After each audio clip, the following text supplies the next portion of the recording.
जय गुरुदेव। स्वागत आपका। आज हम काली कौड़ी के कुछ प्रश्न आए हैं और उनके ऊपर चर्चा करेंगे कि किसी ने लिखा है कि नवग्रह की शांति के लिए हमने सुना है कि ये कौड़ियां बहुत उपयोगी होती है, तो किस प्रकार से नवग्रह की शांति इन कौड़ियों के माध्यम से हम कर सकते हैं।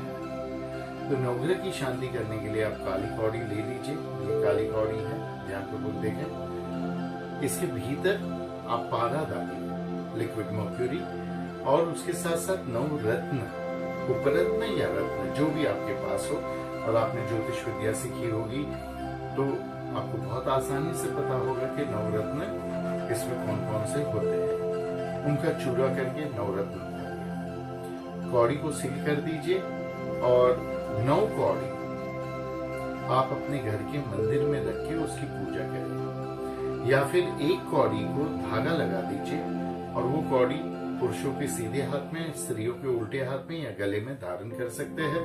धागा टूटने पर उसका विसर्जन करना पड़ेगा। जो 9 कौड़ी आपने आपके मंदिर में रखी है उसको आप जो है 1 साल के बाद फिर से सिद्ध कर सकते हैं। ये तो हो गई नवग्रह की बात। और एक बहुत ही खास प्रश्न आया है कि किसी ने किसी किताब में पढ़ा है कि नजर इत्यादि, नजर बाधा निकालने के लिए और भूत प्रेत की बाधा निकालने के लिए भी ये काली कौड़ी का उपयोग होता है। तो किस प्रकार से होता है ये समझाइए। तो ये काली कौड़ी जो है सिद्ध की हुई, इसको आप ले लीजिए सिद्ध करके। अगर आपको और तेजस्वी तरीके से इसको काम करवाना है तो आप इसमें पारा और काला अकीक, जिसे सुलेमानी अकीक कहते हैं, वो डाल के इसको बंद कर दीजिए, सील कर दीजिए। सील करके आप अपनी नजर उतारिए। नजर कैसे उतारनी है ये गोमती चक्र के वीडियो में हमने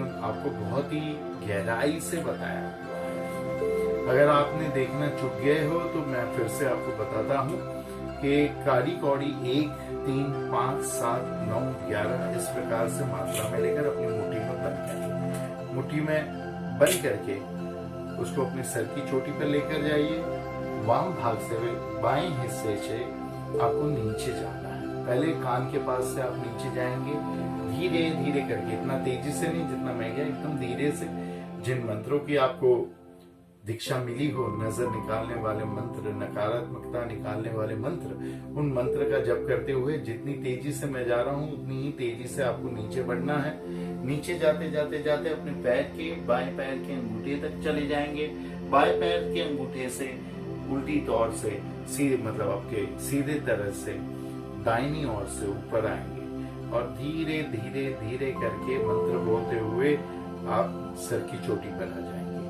वहां से फिर थोड़ा सा शरीर के भीतर की तरफ आएंगे। गाल से आप कौड़ियों को लेकर नजर निकालते हुए नीचे की ओर जाएंगे मंत्र बोलते हुए। पैर के अंगूठे तक गए, फिर सीधे पैर के अंगूठे की ओर, और वहां से ऊपर आप धीरे धीरे धीरे धीरे करके आएंगे। यहाँ से ये कौड़ियां सिद्ध की हुई हो इसका याद रखना। आंख से आप नीचे की ओर जाएंगे और फिर धीरे धीरे धीरे धीरे आपकी आंखों की ओर से ही ऊपर आएंगे। फिर नाक से नीचे जाएंगे, ये चौथा राउंड है। इस प्रकार से आप धीरे धीरे धीरे धीरे नीचे जाके फिर धीरे ऊपर की ओर आएंगे और सर की चोटी पर। फिर जो 5वां राउंड होगा वो वैसा ही होगा जैसा तीसरा राउंड था। आप आंखों से फिर से नीचे जाएंगे, पैरों तक जाकर फिर आंखों से वापस ऊपर आएंगे। इसी प्रकार से आपका 6ठा राउंड दूसरे राउंड के बराबर होगा। गाल से आप नीचे जाएंगे और फिर वापस आप दाहिनी ओर से गाल से ही ऊपर की ओर आएंगे। फिर वाम हिस्से से बाईं ओर से नीचे जाएंगे कान के पास से।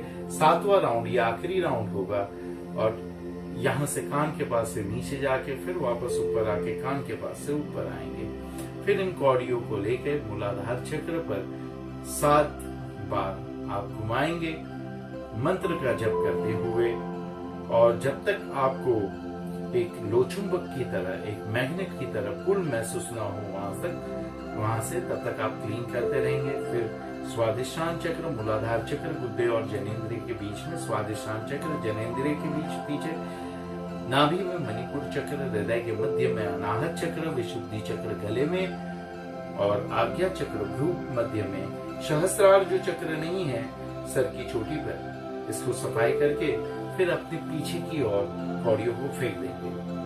फेंकेंगे कहाँ? सीधा पीछे की ओर कचरे में गिरना चाहिए, कचरे के डिब्बे में या कोई सुनसान जगह पे गिरना चाहिए। फिर घर आते वक्त पीछे मुड़ के नहीं देखेंगे। जब हम दूसरों की सफाई करेंगे तो ऐसा ही करेंगे, उनके बाएं हिस्से से नीचे जाएंगे, उल्टे हिस्से से नीचे जाएंगे, सीधे हिस्से से ऊपर आएंगे। तो हमारी करते वक्त हमारा हाथ ऐसे विपरीत वर्तुलाकार में घूमेगा और उनका करते वक्त ऐसे सीधे वर्तुलाकार में घूमेगा, जैसे हम आरती उतारते हैं गरीवत।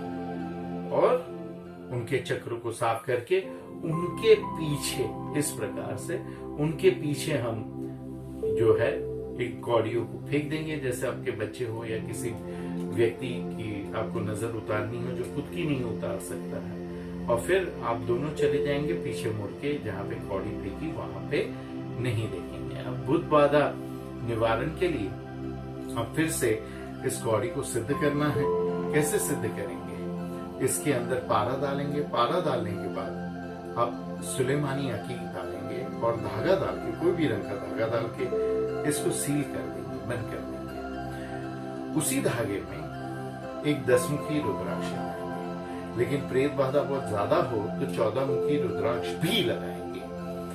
10 मुखी रुद्राक्ष प्रेत बाधा निकालता है, 14 मुखी रुद्राक्ष जो बड़े प्रकार के प्रेत इत्यादि रहते हैं, जैसे डाकिन शाकिन डीमन, ये सब जो काम करते हैं ना, वो रुद्राक्ष आप अंदर डालिए। डालने के बाद सिद्ध किए हुए रुद्राक्ष होने चाहिए और शुद्ध किए हुए, शुद्ध और सिद्ध की हुई काली कौड़ी होनी चाहिए।